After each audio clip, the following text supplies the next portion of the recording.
billions of people just wouldn't make it. Most people wouldn't survive.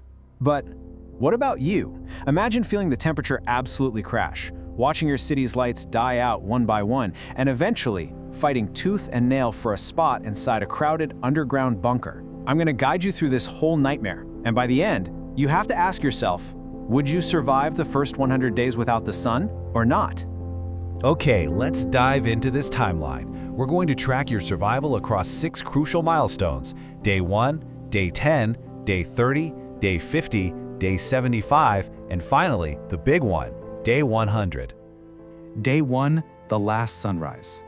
You know, you'd actually remember this morning vividly, simply because you wouldn't know it was your last. At first, everyone just assumes the washed-out sky is like a strange eclipse or something.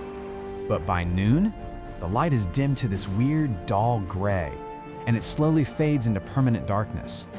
Evening hits, the streetlights flick on, and, well, they never turn off again. Even the moon fades away since there's no sunlight to reflect off it. It's right around midnight, staring out at your freezing, orange-lit city, that the haunting realization really hits you. The sun isn't coming back. Now, you might be wondering, why didn't everything instantly freeze solid? Well, inside your home, the temperature is still totally normal. The news is basically running 24/7 explaining why. Earth's oceans and atmosphere act like a giant heat battery. They temporarily store warmth, which slows the cooling down. Actually, fun fact, without this battery, the surface would drop below freezing in just a few hours. No way we'd survive that. So, for the first 24 hours, the heater works, the power grid holds up, but that battery, it definitely won't last forever. Moving on to days 2 through 10, the slow fall into cold. It isn't an instant ice age right away. The warmth just slowly leaks out into space. Every single day slips a few degrees lower. By day 4, you might take a walk through your local park. It still looks kind of normal, just incredibly dark. The trees still have their leaves, the grass is still green, but scientifically speaking, it's a dead zone. With zero sunlight, photosynthesis completely shuts down. Plants can no longer convert light into chemical energy. Over these first 10 days, crops just stop growing entirely, and the very base of our global food chain begins to collapse. And that's when the panic buying really sets in. Grocery lines are wrapping around city blocks as people start hoarding canned food, fuel, batteries, the whole shebang. Government messaging quickly pivots to emergency planning, and you start hearing this new buzzword everywhere: thermal refuges. Humanity's survival suddenly relies entirely on these insulated underground spaces, basements and subways, just to create little warm bubbles in a freezing world. The uncertainty is just maddening. There's no sunrise to mark the time anymore, just this endless glow of screens. Days 11 through 30, the first real hunger. Global temperatures really drop now, settling into a grim new baseline of just constant winter. Even our massive oceans are cooling down now, which completely shifts storm patterns across the planet. Out in the open fields, crops are just freezing half-grown or rotting in the dark. This is the point where the food truly starts to run out. Greenhouses, completely useless. Livestock farms are struggling because the feed supplies have completely dried up. Those grocery shelves that used to magically refill overnight stay completely empty. Your absolute most precious commodities are now just canned goods, dried grains, and high-calorie processed foods. Intense rationing kicks in across the entire city. Around day 20, your phone buzzes with an emergency broadcast. Your building has been designated as a cluster housing zone. To conserve any remaining heat, you're ordered to seal off unused rooms, move everyone into the most interior space, and share literally everything.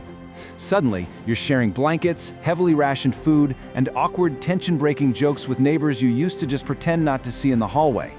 People start rigging up fake sun lamps and projecting videos of sunny beaches on the walls, just desperately trying to trick their brains into remembering daylight. Day 50, entering the bunker. By now, going outside? Yeah, that's something you only do if you absolutely, 100% must. The outside is lethally cold, totally dead, and buried under deep snow. Your once sprawling city has shrunk down to just a few glowing dots in the dark. But then, building management announces a bunker intake. You pack a tiny bag, step into air that literally feels like it's slicing your lungs, and board a transport. As you descend underground through these massive, heavy, reinforced doors, you finally hit the bunker.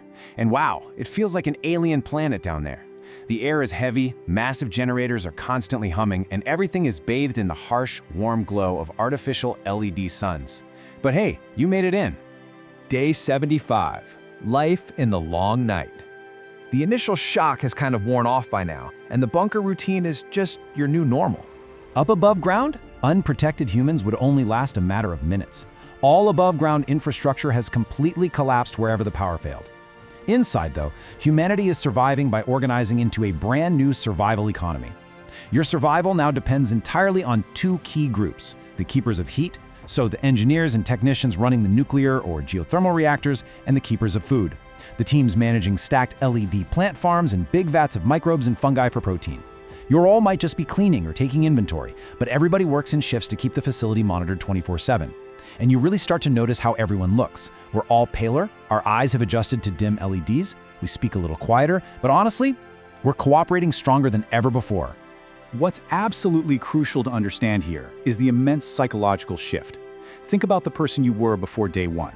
Someone who measured time in morning commutes, calendar appointments, and watching the sunrise. Well, that old you is gone. Now, time isn't measured in sunrises anymore. It's measured in kilowatt hours, liters of water, and pure survival. You've had to adapt to a really harsh, highly calculated reality. Finally, we've reached day 100, survival. And at this point, nobody in the bunker is asking, when will the sun come back anymore? Huge swaths of Earth's surface are deeply, deeply frozen. The oceans are capped with this massive, expanding sheet of ice. Outside of these powered bunkers clinging to major energy sources, the Earth is basically just a dead shell. Humanity has fundamentally recalibrated. Look at the geopolitical reality here.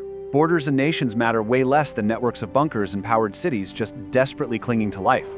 Trade isn't about luxury goods anymore, it's strictly about energy, food, and knowledge. And the word sunny? It's just a relic, a weird word kids only hear in old videos. Physically, sure, you're thinner. Mentally, you're carrying around this low-level anxiety all the time. But your survival is a massive testament to human infrastructure, cooperation, and your own resilience. Standing near a giant sealed bulkhead door, just listening to the constant hum of the generators, you might close your eyes and try to remember that very last sunrise, the feeling of warmth on your face. You'd realize we used to take all of it completely for granted. And you might think to yourself, we live in the memory of the sun, but as long as we keep our own little stars burning, our story isn't finished yet.